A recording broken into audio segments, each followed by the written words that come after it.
Eling, karya Ridwan Hasyimi. Lelah, itu saja yang bisa ia rasa setelah seharian bekerja. Pekerjaannya memang tak menguras banyak tenaga, hanya saja tubuh renta dan berbagai penyakit yang ia derita membuatnya sering mengeluh sakit ini dan itu. Usianya belum begitu tua, baru 45. Jika dibanding tetangganya yang lebih tua, ia jauh ketinggalan. Bahkan jika ia membonceng kakak perempuannya, tak akan ada yang percaya kalau dia adiknya. Kebanyakan orang akan menyangka ia adalah kakaknya. Wajahnya yang makin hari makin lusuh dan keriput, gigi depan yang ompong lantaran kecelakaan motor, serta kaki yang pincang membuatnya nampak lebih tua dari semestinya. Kaki kanannya pincang karena terkilir yang tak kunjung sembuh. Sore itu seperti sore-sore lainnya. Cuacanya cerah, mesra sekali. Beberapa anak muda duduk santai menikmati kopi dan cemilan di warung Bu Mukhlis. Mereka memang pelanggan setia. Bahkan mereka sudah layaknya saudara. Hampir setiap hari mereka nongkrong di sana. Pagi, siang, sore, malam, warung Bu Mukhlis tak pernah sepi dari mereka, atau setidaknya salah satu dari mereka. Saking dekatnya, mereka tak sungkan lagi bahkan untuk berhutang. Toh Bu Mukhlis pun tak keberatan. Warungnya bukan warung besar, biasa-biasa saja. Bahkan nyaris warung kecil. Rokok saja tak jual. Gorengan tempe, beberapa minuman dingin, dan mie rebus.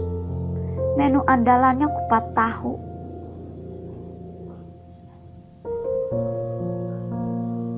Tak jarang warungnya tutup seharian karena kehabisan modal.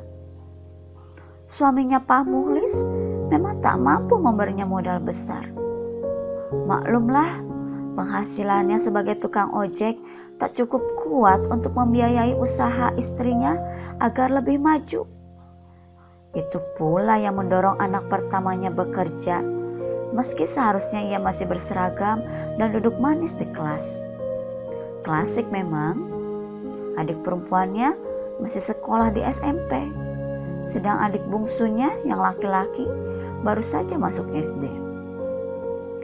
Sore itu biasa-biasa saja, tak begitu ramai, juga tak begitu sepi. Jam 4 sore, Pak Mukhlis baru saja selesai mengojek. Seperti biasa, mengantar Bu Marni yang bekerja di kantor pemerintahan. Bu Marni memang agak rajin, pulangnya sering tepat waktu.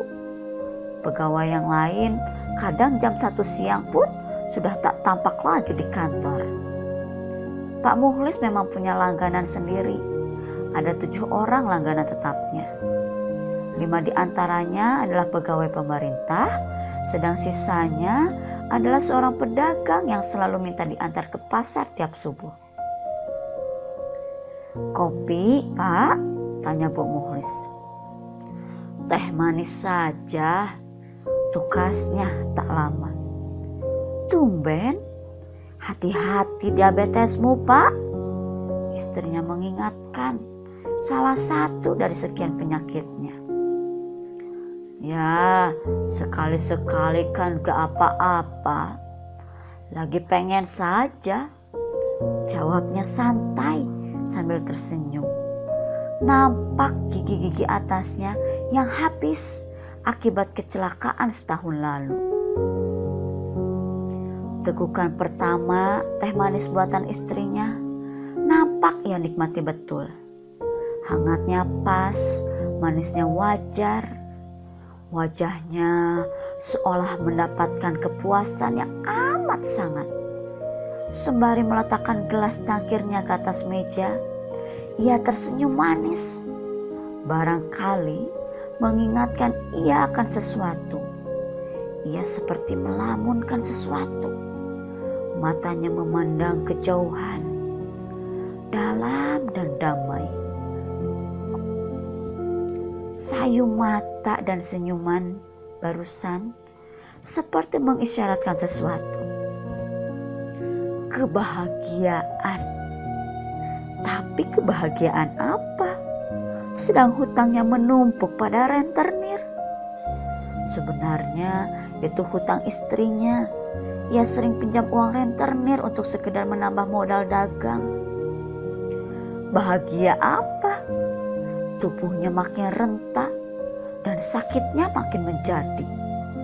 Lambungnya tak mampu menikmati pedas dan asam akibat mah kronis yang dideritanya sejak lama. Belum lagi vertigo yang hinggap di tubuhnya baru-baru ini. Hipertensi, kolesterol, diabetes, dan penyakit jantung. Setidaknya itulah daftar penyakit yang dia derita. Bagaimana? Bahagia sebelah mana? Entahlah. Yang pasti sore itu ia nampak tak biasa. Ia nampak bahagia, sangat bahagia. Sejurus ia melamun. Ia mengambil rokok kretek dari saku jaketnya. Korek, pintanya pada seorang pemuda. Ia agak kesulitan menyalakan rokoknya. Barangkali rokoknya terlalu padat. Tak lama, bara tembakau memerah di ujung rokoknya. Asap putih mengepul terbang di udara. Hisapan pertama ia nikmati dalam-dalam. Matanya masih dalam memandang kejauhan. Tak seperti memikirkan sesuatu.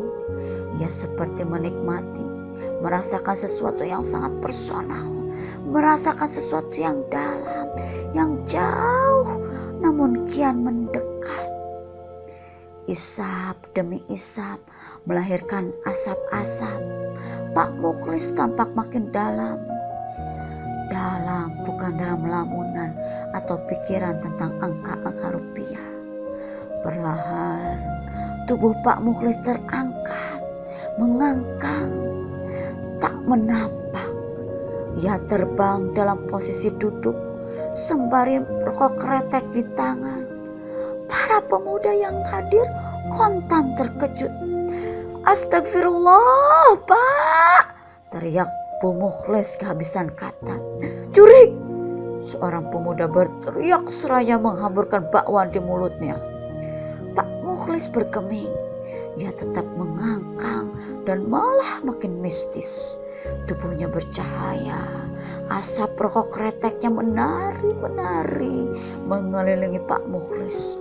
Orang-orang di pelataran balai resepsi pecah fokus. Mereka malah berlarian mendekati warung Pak Mukhlis.